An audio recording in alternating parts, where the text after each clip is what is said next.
It is a piece of pale ivory linen with various slightly darker markings. Is it really the image of Jesus Christ moments after his crucifixion, as many believe? Are the stains really his blood? Well-publicized carbon dating tests say no. Rather, that this 14-foot length of cloth is a very clever medieval forgery.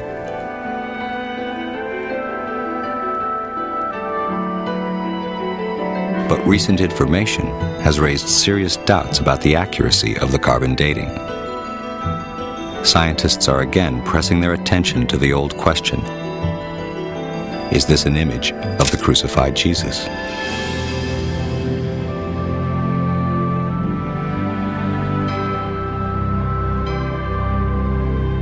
Modern technology has opened up new avenues in pursuit of the shroud.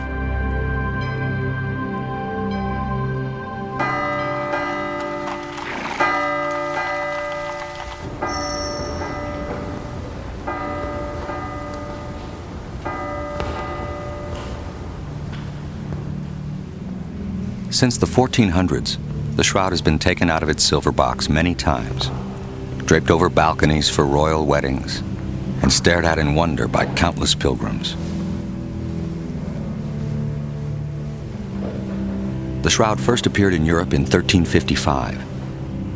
It was well known during the worst years of the Black Death, when huge crowds stood in line to see it, when Gutenberg perfected the printing press, and when Columbus discovered America.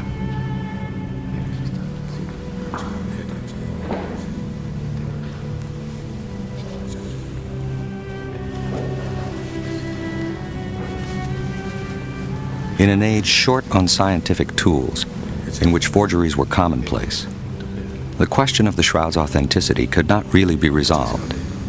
The public generally assumed the shroud was authentic, but the debate between science and religion was just getting underway. In 1898, the church permitted examination of the cloth by the impersonal eye of a rather new invention, the camera.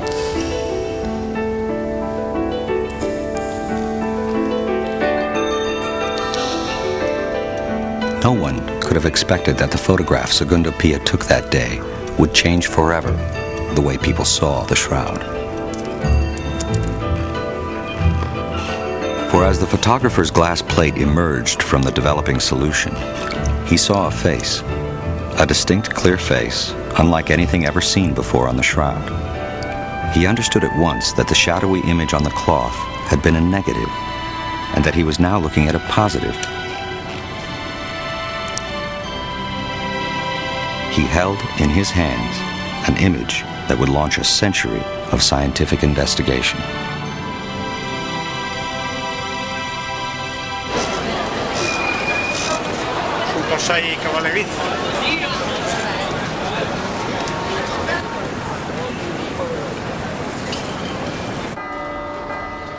A 100 years after that first photograph was taken, the city of Turin prepares for another public display of the cloth. In that time, it has become the most studied artifact in human history. A new high-tech home is being prepared for the shroud. A hermetically sealed case of aluminum and glass from which the air is pumped out and the inert gas argon pumped in. When the shroud is placed in here, it will never be rolled up or casually handled again.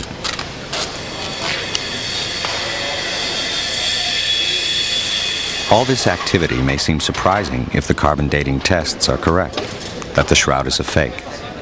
Is it blind faith, or is there reason to doubt the scientific findings? The shroud is again the center of controversy. At an unmarked side entrance, restricted access enforced by guards,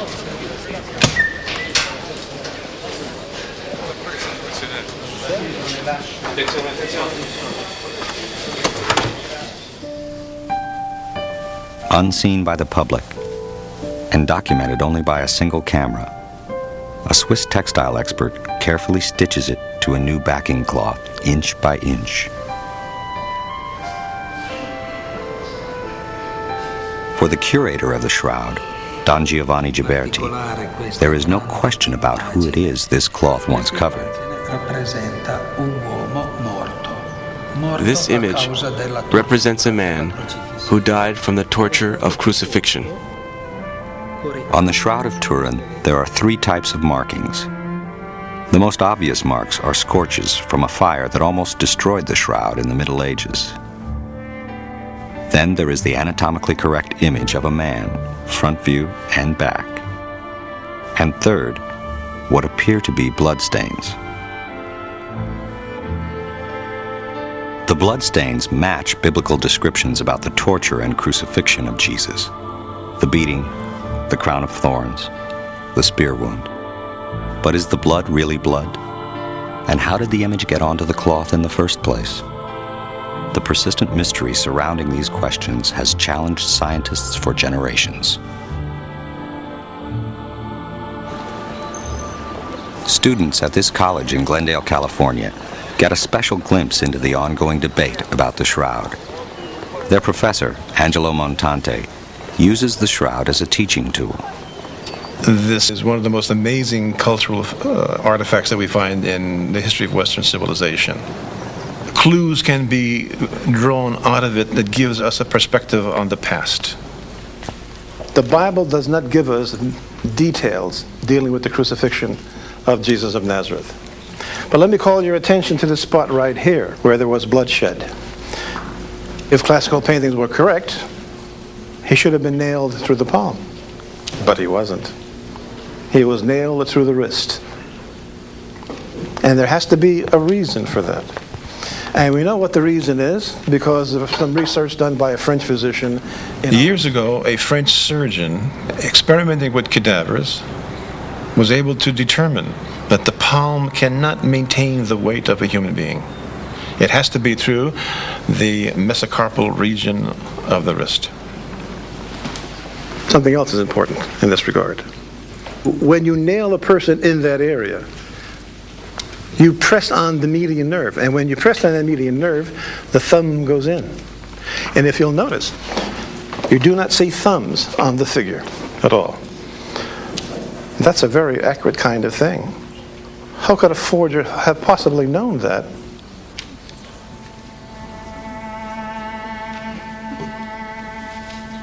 Here we have another enhanced image of the shroud. This darkened matter represents blood.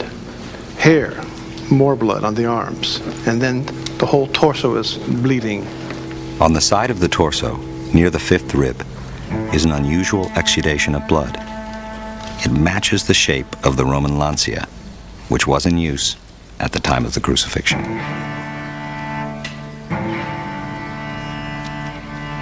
There is a lot of blood on the shroud, so much so that it makes you wonder at the cruelty of the Romans, that they inflicted such pain on this individual.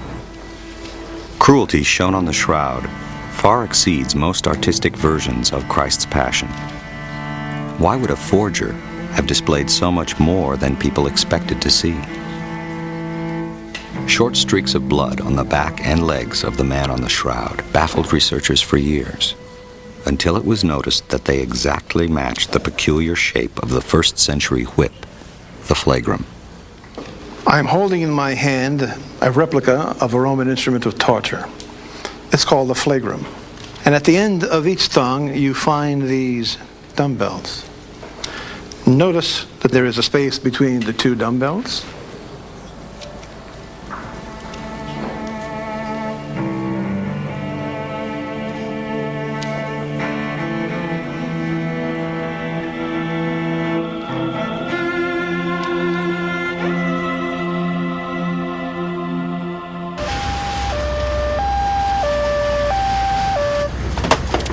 Even modern medicine would probably not have been able to prevent this death. We can determine the severity of the wounds of the man on the shroud because of the anatomical accuracy of the image. An image so accurate, it can be read by a modern physician. This is a quarter-size negative of a picture of the shroud, and it appears to be a middle-aged male. if we assume that blood is going to appear white, there are other things that will appear white as well. But if we As a assume that specialist, blood Dr. is going to Zalut appear is used to white, examining X-rays of acute trauma see victims. that there's areas of bleeding diffused about the scalp, both in the front and in the back. There's areas in the chest, again in the front and in the back, that look as if there's been bleeding. You can see that there's been an injury to the left wrist. You can't see the right wrist because the left hand covers the right wrist, but there appears to be an area of injury to the left wrist with blood on both forearms. The posterior portion of both legs and the buttocks are covered with blood as well. In both ankles, there appears to have been some bleeding as well. It's impossible to say what the cause of death was, although there's multiple areas of injury, any one of which could have been fatal. The specific wounds are consistent with only one cause of death: crucifixion.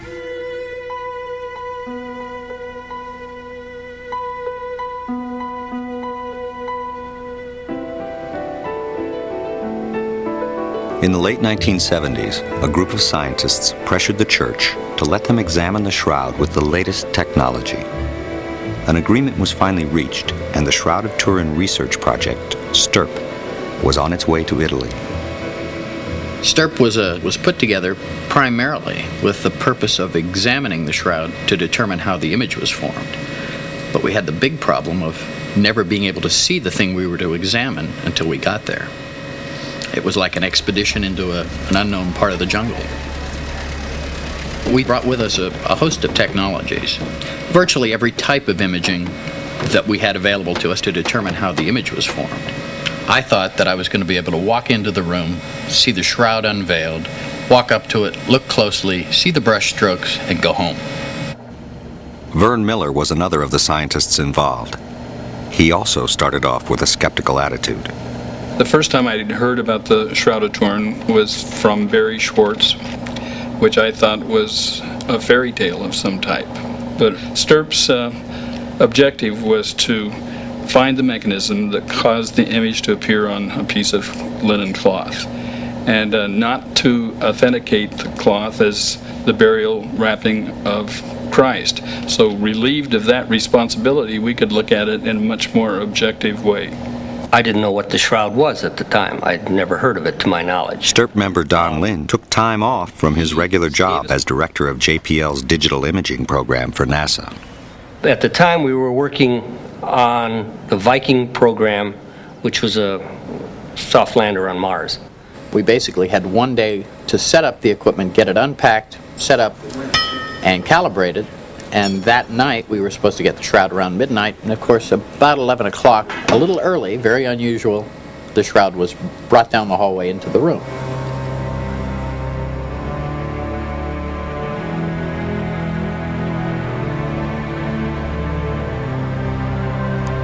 One of the first experiments that was done on the shroud was to separate the cloth from its backing cloth in a small area, about 4 inches. That allowed us the first look at the backside or the underside of the Shroud of Turin in 400 years, and this image is the precise moment that they took their first peek at the back of the shroud.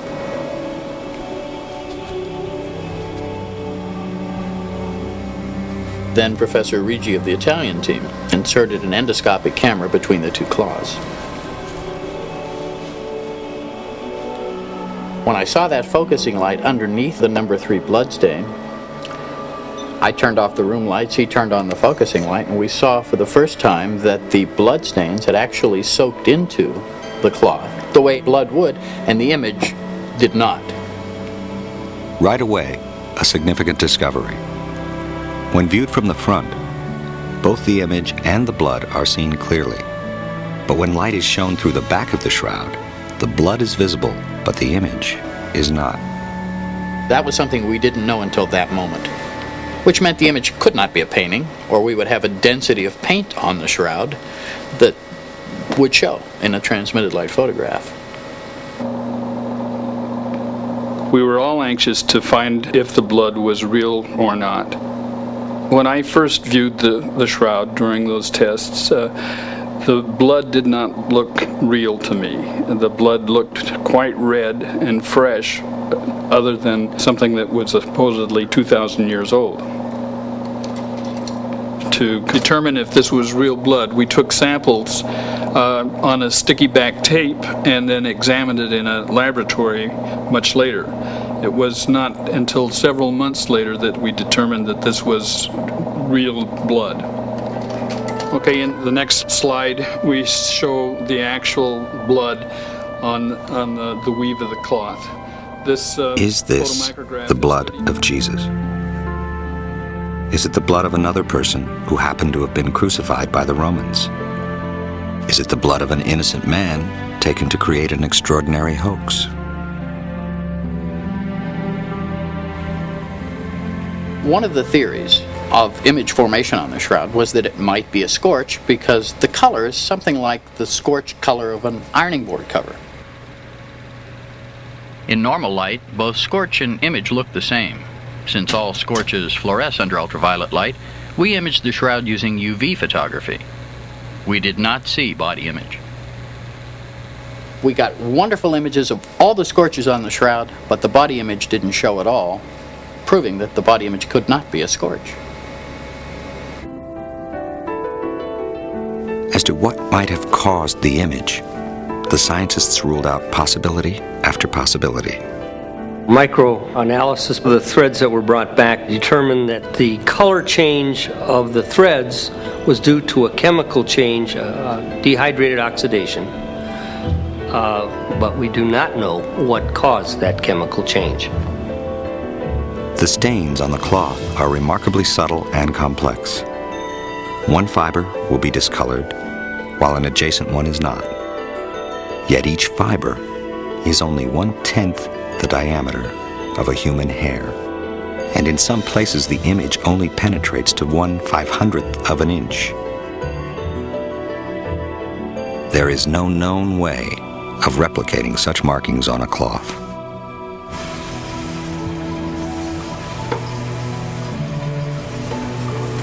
Most experts are now convinced that the image was not painted.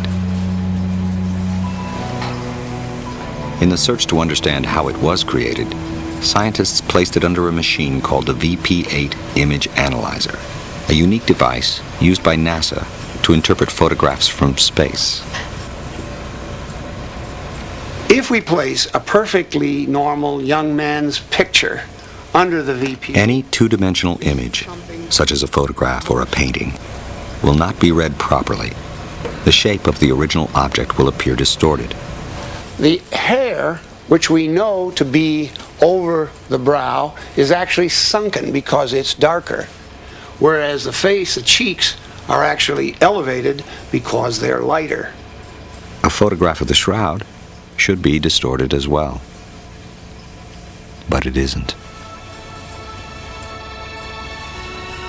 When this image was seen for the first time, scientists were amazed. It was perhaps as dramatic a moment as when Secondo Pia saw the negative image of the shroud for the first time. We notice that the nose is above the cheeks and that the face is of the proper dimension. The beard and the hair. The VP-8 analysis was a breakthrough, establishing that the image was formed while the cloth was draped over a three-dimensional object.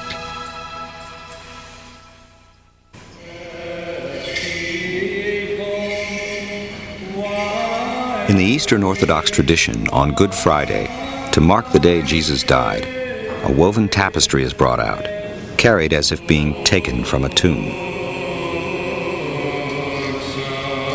This tradition goes back more than 1,000 years. Each tapestry is different, yet each one bears the image of Jesus laid out on a burial cloth, the body banked with flowers. The similarity to the shroud is unmistakable. Many say that this tradition of placing flowers around an image of Jesus in his shroud goes back to the very beginnings of the Christian Church.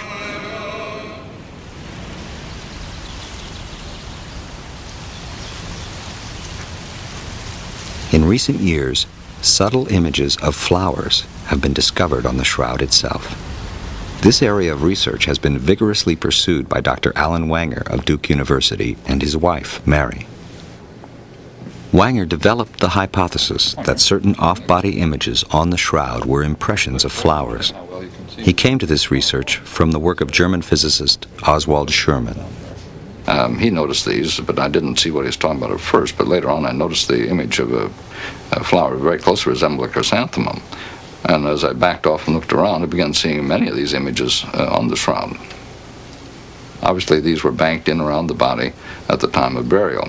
The purpose of the flowers is not known. Perhaps as a fumigant, since the body was hastily buried, or perhaps just to honor the dead. And by studying the shroud very carefully, we feel that we identified actually 28 of these flowers on the shroud. Wanger studied details on the shroud, comparing them with life-size photographs of the corresponding plants they resemble in the field.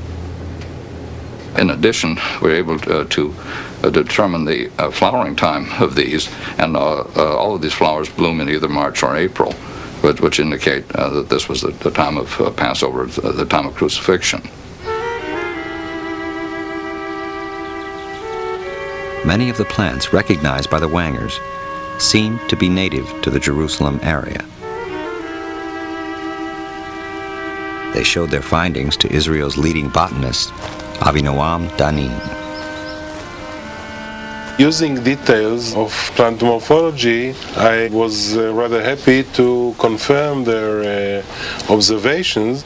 Then I looked more and more, and altogether I marked here about 12 or 13 objects, botanical objects, that I observed on the shroud. One of the plants, Zygophyllum dumosum, was the key evidence for botanist Danin. Not only did he see its image on the cloth, but he found even more precise details than had the Wangers. Did this plant once lay on the Shroud of Turin?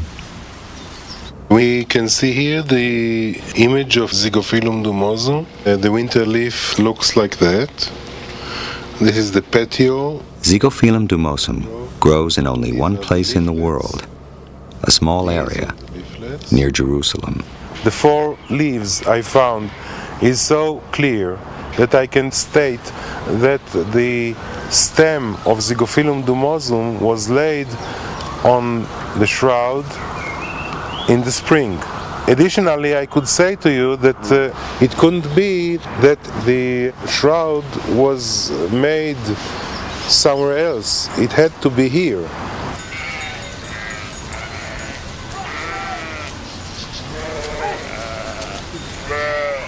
If there were flowers around the body, there would also be pollen.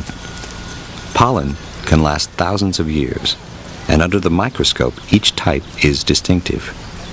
Clues too small for the naked eye, just waiting for the right detective. In 1973, the Swiss criminologist Max Frey was permitted to take samples of pollen from the weave of the shroud. He preserved them on glass slides. Trained as a botanist, he spent years analyzing their pollen content. He died before he could finish and publish his conclusions, but others have taken up the work. Using state-of-the-art technology, they can exactly identify each pollen grain and match it back to the plant. Uri Baruch is Israel's leading pollen expert. Working with Dr. Danin, he calculates the type and frequency of pollen on Frey's slides. In the back of my mind that there are also canopods that have the same pollen type. And we haven't met this one before. It's the first instance of this pollen type. The goal is to determine exactly which plants surrounded the body and which were the most prevalent. Of the 58 pollen types identified so far, 28 of the plants exist only in the Middle East. Proof that the cloth spent part of its history there. Many are still part of the lives of the people of the region, like Phagonia mollis. The leaves of Phagonia mollis are used by the Bedouin in southern Sinai to heal superficial wounds. They take the green stems and leaves and burn it. The powdered ash is used to put on the wound. They call it uraga.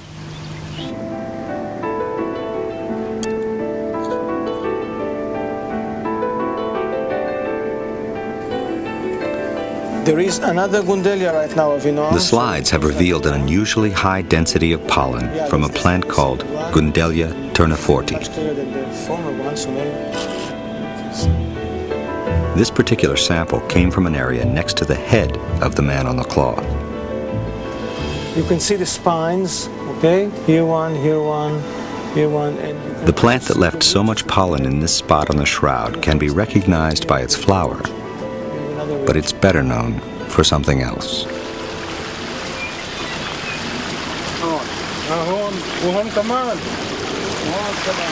I have to use my knife because it's a highly spiny plant. This is Gundelia tourneforti, the thistle that has the highest frequency of pollen grains on the Shroud of Turin.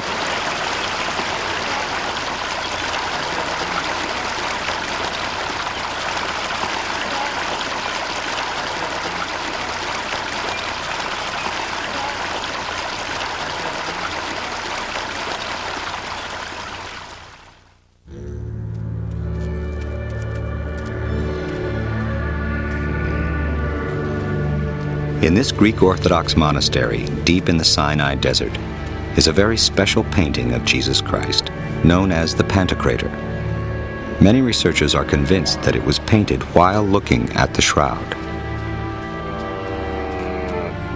It was painted in the 6th century.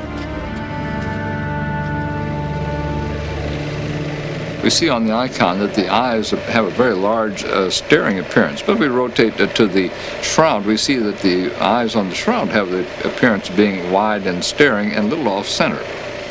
We notice Dr. Wanger has perfected a polarized light technique for comparing shroud images with other images, like the Pantocrator. And as I rotate the filter looking at these two images on the screen, one image will fade into the other. We do this for exacting comparisons. On the icon, we can notice what appears to be a tear trickling down the cheek at this point.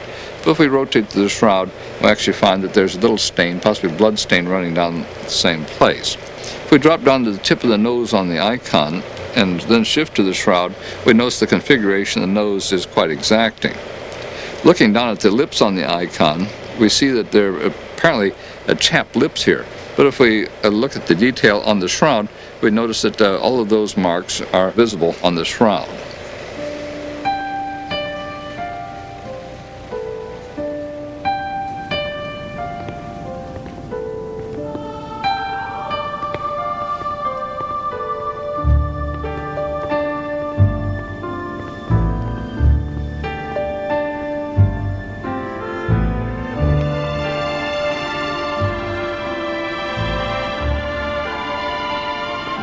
Jesus was the most illustrated person in history, but the Bible never said what he looked like.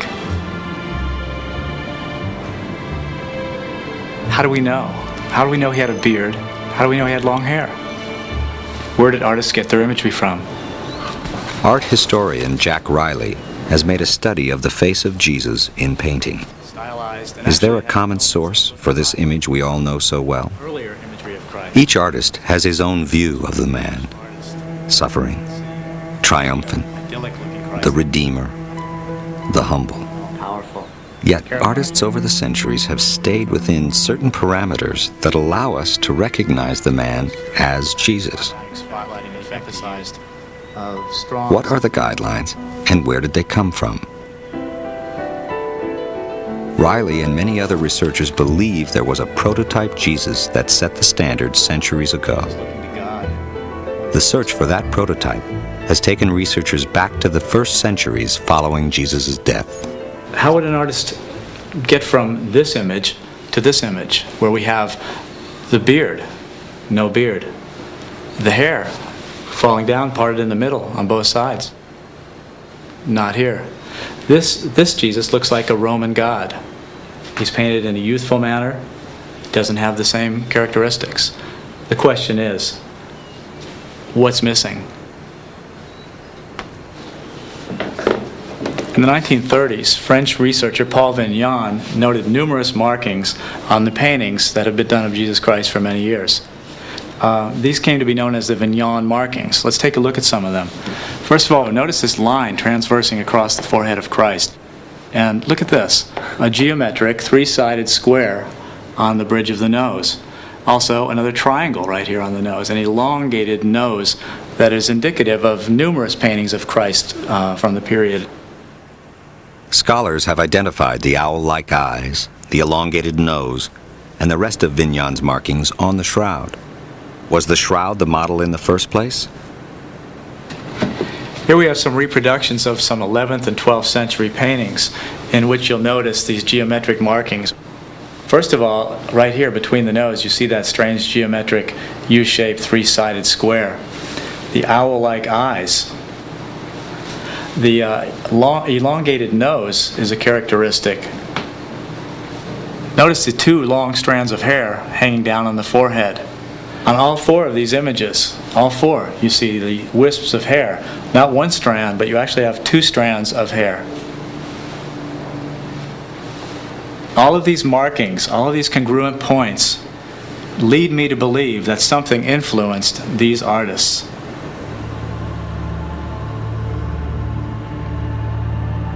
These similarities are not only found in paintings.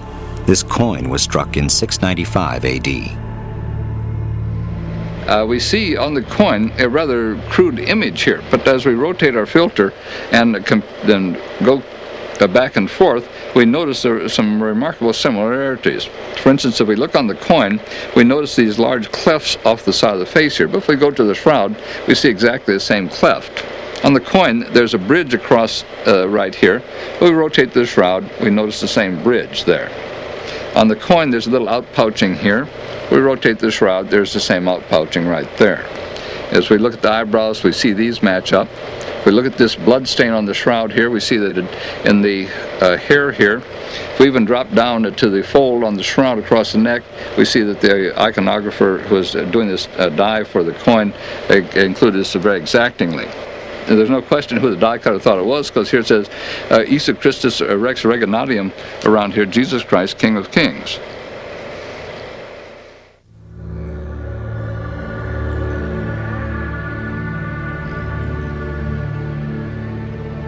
If the shroud is the burial cloth of Jesus, then it began its journey here, where Jesus died.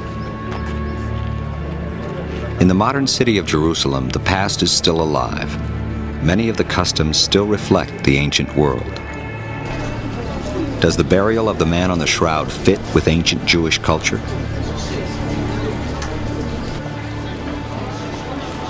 American-born Rabbi Micha Halpern has lived in Israel for many years. He has made a specialty of first-century Jewish life. This is the Via Dolorosa. It's about 1 mile long. It's the traditional place from which Jesus walked to his crucifixion.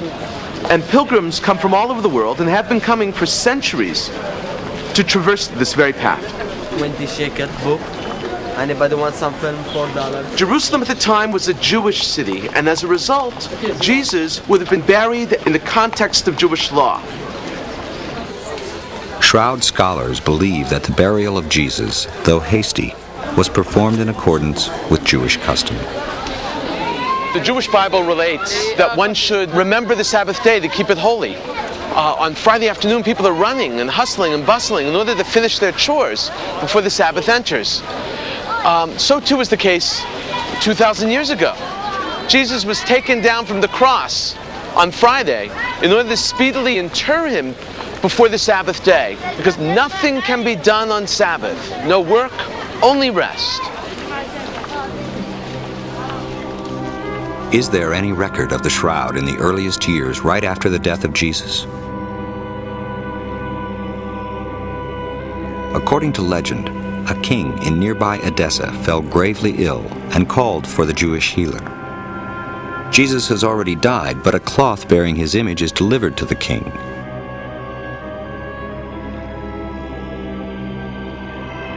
King Abgar is immediately healed, and the miraculous cloth becomes known as the Mandylion. The Mandylion is venerated throughout the Middle East as the image of Christ, and the city of Edessa becomes a center for Christianity. Mandylion is a word that means little towel. On this little towel was the face of Jesus, painted on a stylized background and usually shown framed. If the Mandylion was the shroud, why did it show only the face?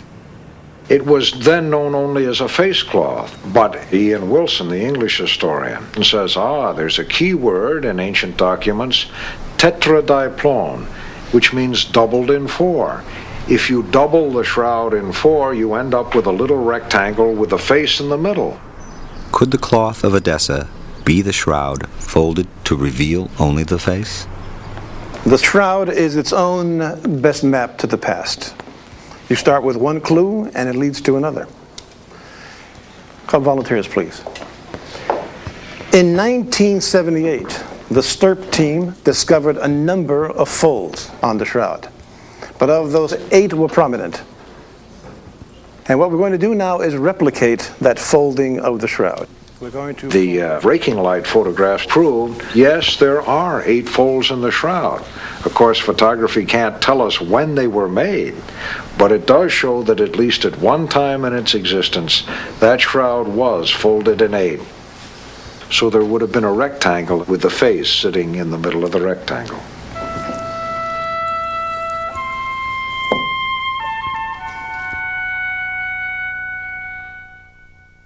In the year 944, the Mandylion was moved to Constantinople, where it was periodically placed on public view. There, in 1203, a French knight from the Fourth Crusade reported seeing the image of Christ's body on a cloth. A year later, the Crusaders sacked the city and carried their spoils to Europe. Here, the record of the Mandylion abruptly ends, and the record of the shroud begins.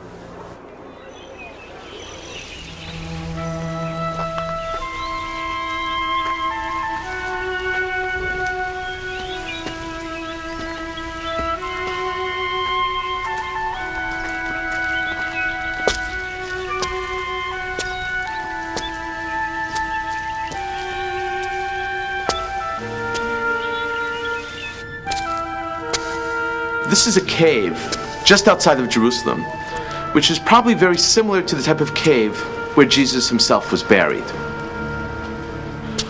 It would be closed with a large rock, a boulder most probably, and that's how the Christian Bible actually describes the burial of Jesus.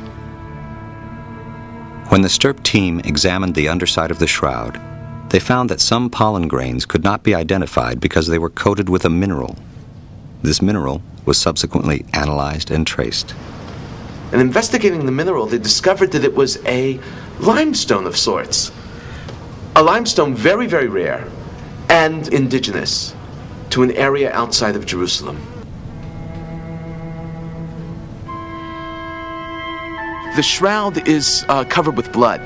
So the question would be, why wasn't the body of Jesus properly washed the way in which traditional burial requires in Jewish law?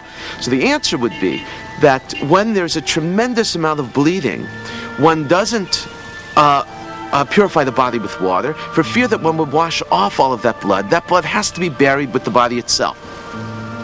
We find that even in today's news accounts of the terror attacks in Israel, let's say, for instance, when in the aftermath of those events you have rabbis and righteous people going around literally sponging up the blood of victims which is on the ground to be buried appropriately. According to the Christian Bible, there were 2 cloths found in the tomb, the shroud and another cloth. The second was believed to have covered the face of Jesus just after he was taken down from the cross. Simon Peter saw the cloth lying there on the ground, and also the cloth that had been over his head. This was not with the linen cloth, but rolled up in a place by itself.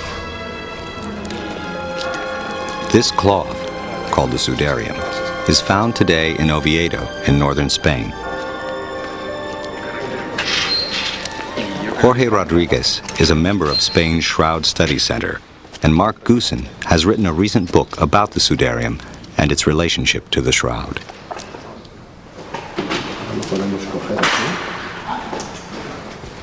The sudarium is covered with blood, but there is no image as there is on the shroud. It is believed that this cloth was removed from the face before the body was wrapped in the shroud. The cloth was running away from danger. It was always just ahead of the invaders, just escaping, always going further north to the safer places, and this is where it stayed. This was the safest place in Spain during the Moorish invasion. It began its journey out of Jerusalem in the year 614 to escape an advancing Persian army. First taken to Alexandria, it was repeatedly moved westward along the African coast until it reached Toledo in Christian Spain.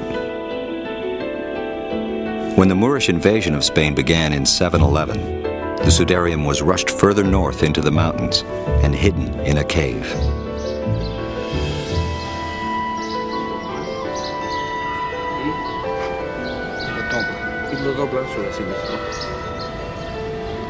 Using a replica, researchers show how the cloth was wrapped across the face. They believe it was pressed to the face, absorbing blood and other fluids consistent with the Jewish custom respectfully covering the face of a victim of violence, and then preserving the covering to keep the blood with the body. And these stains here are particularly interesting because they coincide exactly with the stains on the back of the shroud, on the dorsal image of the blood again that was caught in the hair from the wounds from the crown of thorns. They're exactly the same here. Recent home video analysis by Dr. Alan Wanger reveals remarkable similarities between the sudarium and the shroud. Shroud face superimposed on that of the sudarium. Blood stains, as the most marked one, and one of the easier reference is this blood stain right here. Dropping down to the area on the nose, as we see congruence down here. And as we shift into the hair here, we can see again congruences of these blood stains. The blood type on the cloth of Oviedo has been found to be type AB. This is the same blood type found on the shroud. We know for a fact that the sudarium has been in Spain since the 7th century. This in itself undercuts the shroud's carbon dating by at least 600 years. The Book of Testament, which is here in the cathedral, takes the sudarium even further back, and we believe that it takes it all the way back to the 1st century, that it was one of the burial cloths of Christ, or used just before the burial.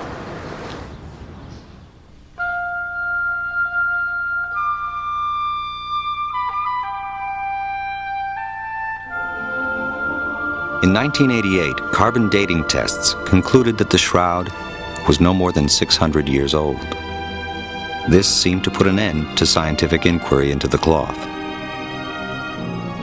Many theories were advanced why the test might be wrong, but few scientists were convinced.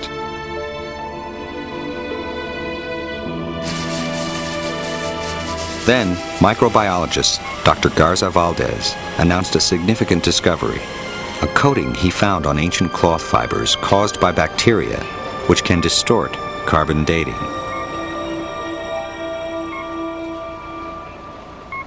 In 1996, he tested a few fibers of the shroud and found enough of this coating to skew significantly the carbon dating results. Physicist Dr. Harry Gove is the inventor of the modern technique for carbon dating. This bacterial contamination is something that the people who did the carbon dating were not aware of. In fact, I don't think anyone was aware of it until Garza Valdez discovered this possibility. Even if they had been aware of it, the cleaning procedure that they used would not have taken care of it. So there was no way that they could have made an absolutely unequivocal date of the shroud material. With the results of the carbon dating now in question, scientists are already at work finding a way to separate the bioplastic coating from the original linen. When the procedure for separating the cellulose from the bioplastic coating is well established, then I think we would be prepared to offer to do another carbon date on the shroud. Whether the offer would be accepted is not at all clear. With regard to the carbon dating, there is one more factor which, if it occurred, would definitely have thrown off the results. Radiation. If what I am told by physicists is correct, it's a projected image. And in other words, it's almost as though the body were floating in the middle of the cloth and all of the projection comes off at right angles to the body. This image is directly collimated from the body. That is, it's parallel to gravity. This is so unique that it has to be explained as a radiation phenomena. And as we rotate back, Radiation may be the only way to explain recent findings that the image is like an X-ray, revealing internal structures of the body. we are seeing the bones, the metacarpals here. Even more striking, as we shift up to the wrist area and rotate back and forth, looking here, we can identify the individual wrist bones on the Shroud of Turin. We see skeletal features in the depth of the body consistent with some type of X-radiation. And so we feel that the image, other than the direct contact from blood and so forth, is basically formed by this remarkable and unique situation of radiation. Superimposing a skull over the face of the shroud reveals internal structures with remarkable clarity. We can see that we are seeing the images of teeth here. As we shift back and forth, we can see on the shroud, here are the teeth, roots and all. And what is the source of the radiation? Some researchers feel they have the answer to that one too. I believe this image is on the cloth because of the transformation that occurred during the resurrection. The body transferred from one medium to another, and in so doing, it left a recoil. And it's just such a recoil of particles radiating from the body that marked the image on the shroud. That's why we get the three-dimensional effect and other things. What does that? I don't know. Let alone, how do you get that kind of energy out of a corpse?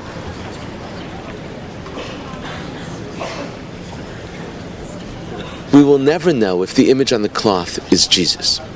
The fascination itself, though, with the cloth is that it links us, everyone, to a death. The death of a person. This shroud is symbolic of the big issues of life after death. Is there a world afterwards? What is the meaning of the shroud? I don't think it's essential to anyone's faith. But in that same chapter 20 of the Gospel of John that describes its discovery in the empty tomb, we also have the story of the doubting Thomas. I think there's still a lot of folk around in the 20th century whose spiritual birth certificates are from Missouri. You've got to show me.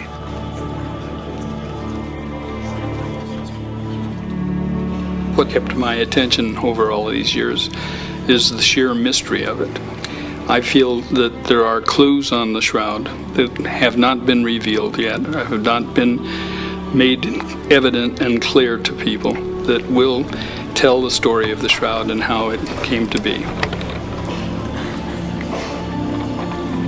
I knew people were going to ask me whether I had any great religious experiences or anything like that. So I sat down about 3 o'clock in the morning, and very quiet, there weren't anybody around, and looked at the shroud and said, okay, how do you feel? What do you feel? No, I had no great religious experience. I didn't, But the one thing that kept really sinking into my mind was looking at the face as opposed to the body. The face has a very serene, peaceful look. And the body is terribly beat up. The two just don't go together.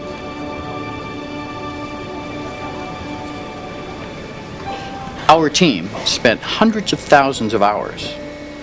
And after that period of time, remembering that our primary goal was to go and determine how the image was formed, came back with nothing. could not answer that question. So in essence, we can tell you what it's not, but we cannot tell you what it is.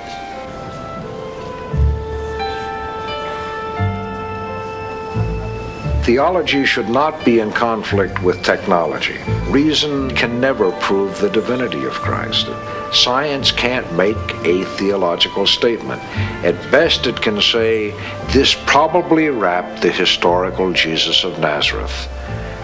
But the question that theology asked is, who do you say that I am? No scientific laboratory can answer that one. It's still up to the individual to review the evidence and decide for him or herself just what the Shroud of Turin really is.